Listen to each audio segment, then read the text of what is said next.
আপনাদের মনে থাকবে 1971-এর প্রচুর ডকুমেন্টারি আছে, সেখানে পাক হানাদার, পাক আর্মি লোকেরা বলছে, মানে যে পাকিস্তান এখন বাংলাদেশের বন্ধু হচ্ছে, পাক আর্মি, পাক হানাদাররা ধারাবাহিক বলছে যে বলো পাকিস্তান জিন্দাবাদ, তাহলে ছেড়ে দেব। ওপাশে দাঁড়িয়ে মানে 18 বছরের যুবক, 22 বছরের যুবক, 30 বছরের যুবক বলছে জয় বাংলা।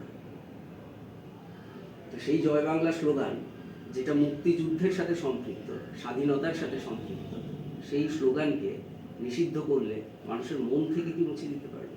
আপনি দেখবেন সোশ্যাল মিডিয়া থেকে শুরু করে, মানে সোশ্যাল মিডিয়া তো একটু জানারও মাধ্যম, সব কিছু সোশ্যাল মিডিয়া ঠিক থাকে আমি বলবো না, জানার মাধ্যম। বাংলাদেশে যখন গোটা সংস্কার বিরোধী আন্দোলন হচ্ছে, সব লাল করে দিয়েছিল না, ওই কি প্রোফাইল পিকচারকে লাল করে দিয়েছিল। এখন আপনি দেখবেন সমস্ত প্রোফাইলে জয় বাংলা দিয়ে, স্লোগান দিয়ে মানুষ পোস্ট করছে। অভিমুখটা বুঝুন। তাহলে ইউনিট সরকার কি করছে, তাকে মানুষ সমর্থন করে কি করে না, তার কাজকর্মকে সমর্থন করে কি করে না, সেটা বুঝুন।